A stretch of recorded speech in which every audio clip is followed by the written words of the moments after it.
6歳で、その時は一人でしてました。I started to train when I was 16 years for 2 years.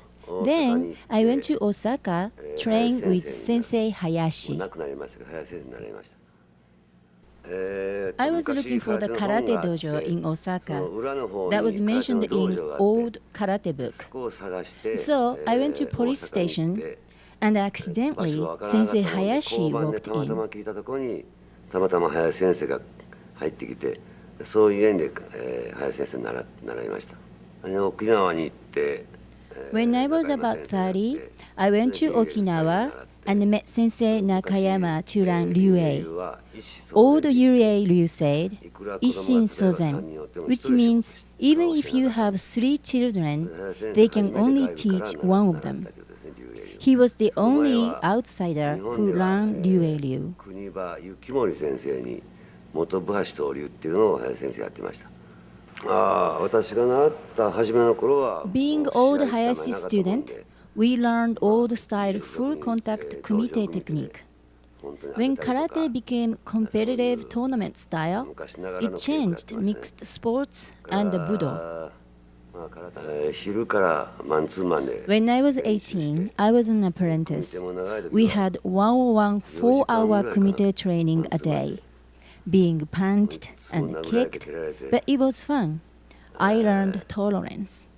それ若い時楽しかったんですけど、それがバスサイドでワンパート、ファーストパート。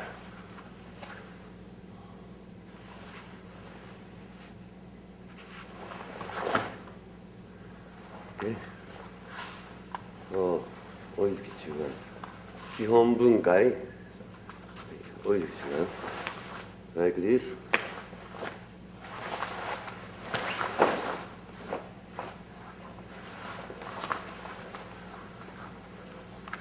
Application is opponent attack. Okay, so front step, very difficult. Okay, then both arm use, beginning like that. This one like this. Okay, then must go to inside. Good morning. My name is Robert Weinberg. I'm a direct student of Grandmaster Eizo Shimabukuro from Okinawa, Japan. I've been a student of Grandmaster Shimabukuro since 1972, and I've become, over the years, one of his senior students. I'm currently ranked a 9th dan, and I am director of the New York Rendokan Karate Dojo in New York City. But I've been very fortunate that even before I met the Grandmaster, I've had a number of wonderful, excellent teachers in my life who've determined very much the way my life has flown. I began my martial art training at the American Buddhist Academy in New York City in 1959 with judo teacher Reverend Nishi. So Reverend Nishi, after him, Sensei S. Kobayashi, very, very strong in classical Japanese judo. Following that, Nobuhiko Higashi and Yoichiro Matsumura, all of whom taught me judo, Japanese methods, and competition. When I went away to college, however, I went to Wesleyan University from 1968. The judo situation there was not as good, and I became interested in studying karate. I was extremely fortunate to have a teacher, very charismatic and intense teacher, Robert J. Inferrara, who himself had studied with Grandmaster Shinbuku during his trips back and forth to the conflict in Vietnam. Sensei Inferrara was a tremendous inspiration for me, and when I finished college, I immediately packed my bags and went off to study with Sensei Shinbuku in Okinawa, where I lived with him in his house for about a year. I was very, very lucky to have a small inheritance that I was able to spend to get there and back and survive out there. And it really was, at that time, very much a religious experience. Back then, in the early 70s, there really was not much knowledge of Okinawa available. So recently, over the last 10, 12 years, there have been many books written about Okinawan karate, Okinawan history, Okinawan culture. But then, it was just basically a few Marine Corps or military people who would come back, and their stories may not have been always about martial arts or culture. However, when I went to Okinawa,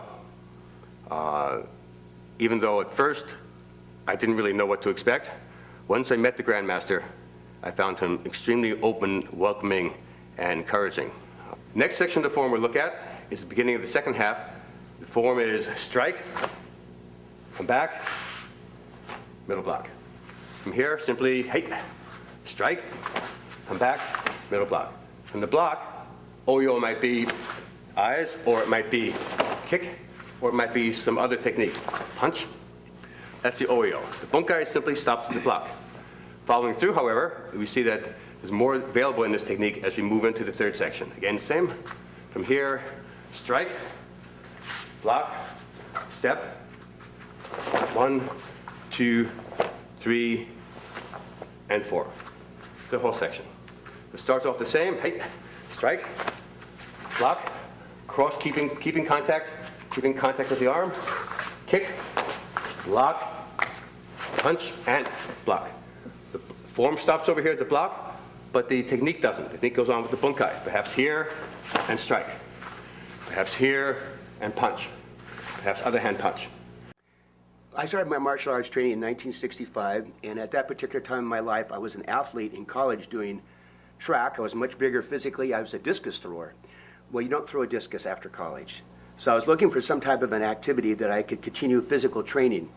And just so happened that my roommate at the time came up to me and said, you know, the All Japan Karate champion has just arrived in the United States, and he is in Santa Ana. Well, I was at Chapman College close by. We went over to visit, and I walked in on first day, first lesson. I was sold on it, and ever since then, here we are 43 years later, and I'm still loving it and training. Okay, it is my strong belief that a good fighter has good body movement. And there are different types of footwork that will enhance your body movement. So we're going to start off today by working on pivoting.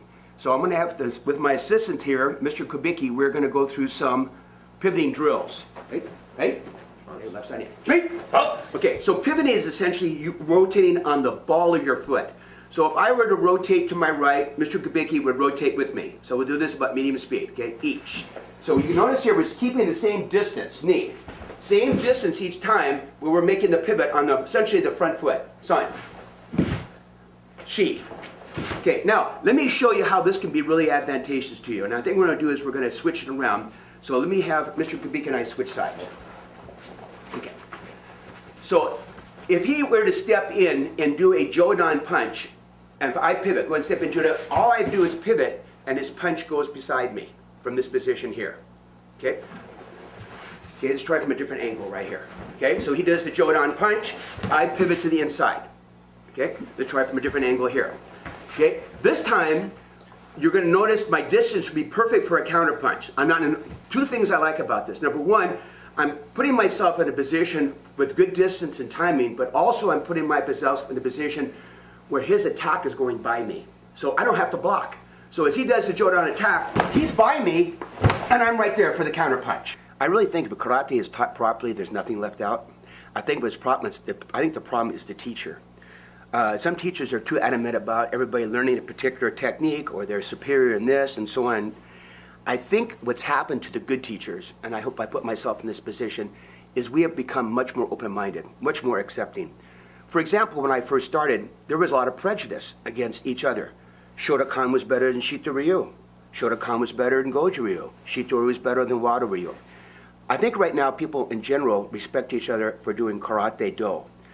And if they're keeping the traditional concept of, again, that discipline, manners, and respect, high level of integrity for the teacher to have with his students, everything will kind of find its own way. I really think today that it's important for a student to end up at the right place for them. I always tell my students, I wouldn't mind in my facility where I have my particular dojo, there are like 6 different units. I would have no problem having a mixed martial arts dojo on one side, and a kung fu dojo on over here, and a taekwondo over here, and a Muay Thai over here, because I think people need to find the martial art that best suits them